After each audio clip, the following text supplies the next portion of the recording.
Hey, you guys. So it's been now almost 2 years. It'll be 2 years in September for the Kia Sedona. It's a 2016 model. I've did reviews on this van and basically want to touch bases now. We're almost 2 years old of any problems or anything, any issues you guys might be having. But this van here has been treating me very well. I haven't had any problems with this vehicle at all. Now, other than keeping it clean. I have 4 children, and she is a big job keeping this vehicle clean. So, like I said, I haven't had any problems with this vehicle. The only problem I had was the tires.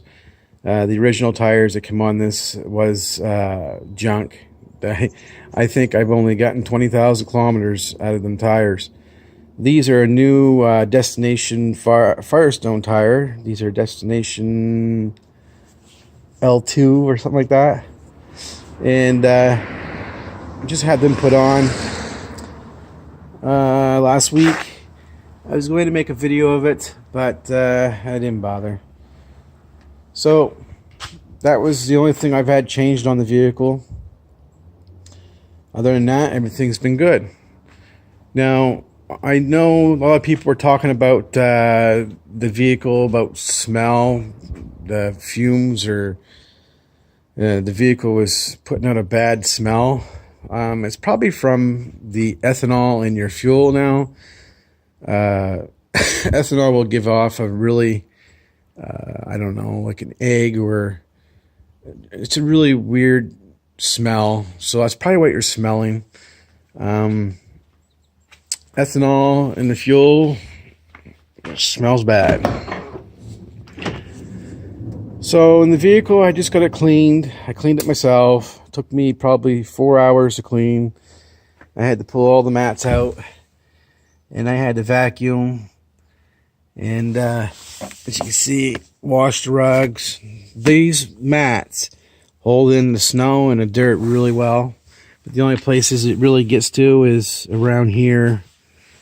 So when you pull the mats up, you'll see dirt there. But other than that, it was really easy to clean up. 4 hours of work, scrubbing, vacuuming. I missed a spot right there. But washed all the seats down with soap and water. Now I gotta treat them with leather cleaner, conditioner. Washed all the vinyl down, used the plastic cleaner. Looks good. So, like I said, I haven't had any problems with this vehicle. Everything's been holding up very well. The only thing I thought I was gonna have a problem with, and it would be the kids, would be that rubber right there, stepping in the vehicle. They started to step on it when I first got it, but they finally used the step. They listened very well, so thank God for that, because this rubber here would be a pain in the butt to change. Because you'd have to take the door off, I do believe, to replace that rubber. I don't see any breaks in the rubber, so yeah, that rubber would be a pain in the butt. You have to unhook that bottom latch to get that on there. But, regular oil changes at 8,000.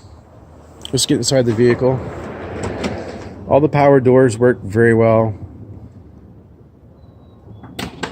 Never had a problem with those. Except one time opening up. I think it was because I had the key in my pocket and hit the button somehow. So, nice and clean. A lot of work cleaning the van. There's a lot of stuff to clean. As you can see, she's spick and span. I see little, I don't know if we can call them cracks, but lines like that in the leather on that side. Probably from getting in and out of the vehicle. I'm going to try the leather cleaner and conditioner. I'm going to wipe it there and massage it and see if it'll come out. That's the only issue I see on the driver and passenger side. The vehicle has Start it up.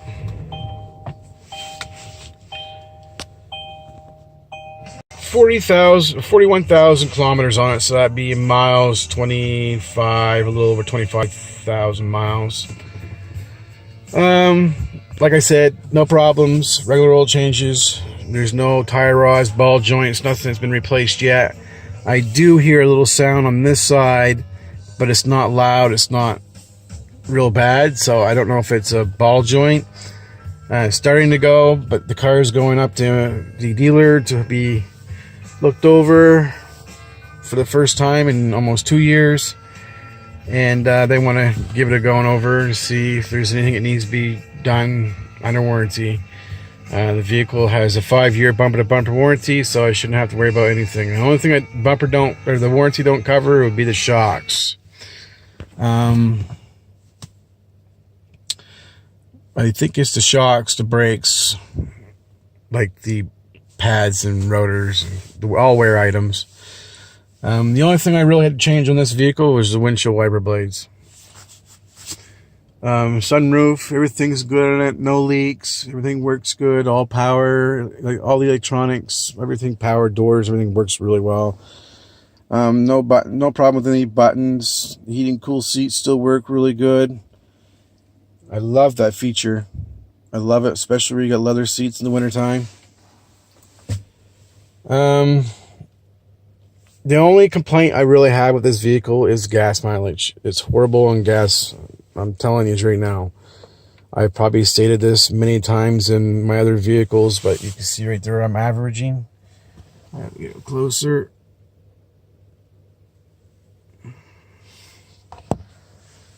So yeah, it says range. It's almost full. There's only a couple dots there. It's missing. It's almost full tank. And it's saying that we have 482 kilometers to go on that tank of gas. You'd think you'd be getting around 600, almost 700 kilometers to a tank of gas, but that's not the case. A lot of people have asked me, would you buy a Dodge over this? No. A Dodge Caravan, cross country, where you call them, they're junk. I've owned Dodge vans. I've had 2 of them, and they are junk. The transmissions fall out of them. The motors fall out of them. I've had nothing but valve problems in the motor. In the last one, it threw a rod down through the bottom of the pan and destroyed the motor. That was after them replacing the valves the first time. So I don't know if it was a job that they did up there in Grand Falls that ruined my motor. But anyway, I had nothing but problems with the motor. Then the transmission went out. So, yeah, nothing but problems with Dodges. You guys stay away from them. The only Dodge I'd ever buy would be the trucks. I've owned a Dodge Ram Sport. I've had no problems with that. I drove that for 5. I was on my 6th year, and I traded it in. I think I owed like $8,000 on it, and I traded the truck in on this van, and I got $26,700 on the trade-in. So I only paid $31,000 for the truck because that's a long story there. They sold the original truck that I was looking at right out from underneath my feet. All I had to do was sign the papers, and somebody came in, bought it, paid cash, took my truck, and it was the only one left, and I wasn't very happy. So we made some deals, and they got me the truck for $31,000. So I drove the truck for 5 years and hardly paid for anything on it. So couldn't go wrong there. So all the buttons, like I said, work. There's nothing really I can talk about that's wrong with this vehicle, because there isn't anything wrong with it. If you live in Canada, undercoat it. I know that there's already an undercoat on these. It's like a rubber or whatever. It's the only vehicle I've ever seen come from the factory undercoated with this special stuff that really, it surprised me. But I still undercoated my vehicle no matter what. All the joints, ball joints, tire rod, everything. I undercoat everything. The doors, inside the doors, rocker panels, everything clear down through. I undercoat everything. Yeah, so anyways, stereo sounds good. Everything's working good. And if I missed anything in this video, I will be making another video when I take this to the dealer to have them go over the vehicle, and we'll let you know after almost 2 years driving this if there was anything wrong with it for sure. But right now I hear nothing, no rattle, no thumping, no real bad thump, only unless I hit a pothole on this side. But everything sounds nice and tight, so I doubt there's anything wrong. Unless it's a strap mount on top, I don't know. It's not real bad, so it's hard to say what it is. Chances are they'll go check it and won't find nothing wrong with it either, so. But a lot of people's asked me what I use for cleaners. On the seat, soap and water. Lukewarm water with soap in it, not a lot. And just give them a good thorough cleaning. Massage them with the cloth. Use a microfiber cloth. And then after you get them all washed really good, you are going to want to use a leather cleaner or conditioner to work into the seats, and don't just spray it on the cloth and rub it on. You gotta massage it into the seats, you guys. A lot of people say that Meguiar's is junk, feels oily. Well, it's because they're not applying it properly. But everything seems to be good, you guys. All power doors, everything works good. Let's take a look underneath the hood.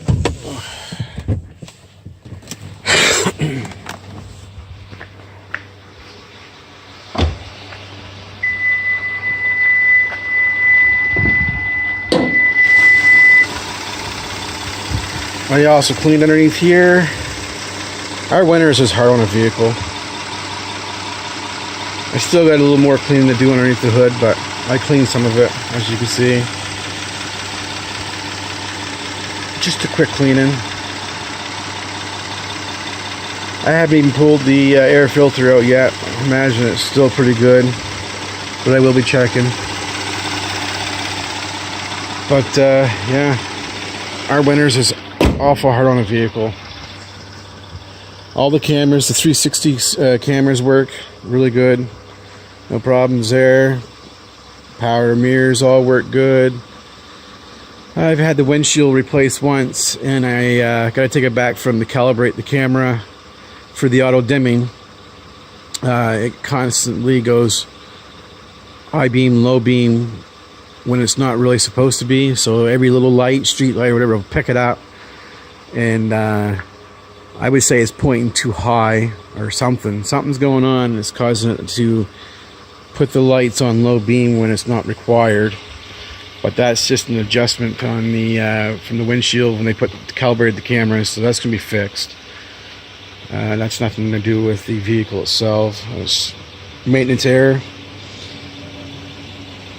So new tires work good, ride nice. Destinations, Firestone, I recommend them tires. They ride really nice. They're really quiet, and they're supposed to give better gas mileage, but I don't think there's anything out there that's going to give you better gas mileage unless you go buy a small little 4-cylinder and probably a standard.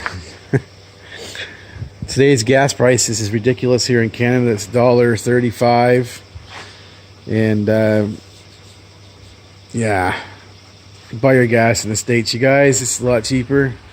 I'm done supporting Canada and the fuel because it's just ridiculous. Our fuel prices should not be the way it should be, and I'm not going to support the fuel prices here in Canada. I'll go to the States and get it for 77 cents and pay the little exchange of 20 cents on the dollar. It's still a lot cheaper to fill my vehicle. To fill this vehicle here in Canada will cost me around $85–90 to fill a tank. Over in the States, it cost me $60 right to the rim. So, big difference. So you guys, if you have any questions, like I said, subscribe if you haven't already subscribed. If you have any questions, I will answer them. I will be making another video here soon. Like I said, as soon as the dealer takes a full inspection of the vehicle, they're going to go over everything. They're going to oil the door hinges and stuff on the vehicle and the tracks on the rear sliding doors. They usually do that every year. So they're going to do that again. So the next video I will be that, or unless I give this vehicle a washing and a waxing before I get up there, I'll probably make a quick video of that. But like I said, if you guys have any questions, feel free to ask and I will answer. Thanks for watching, you guys. Later.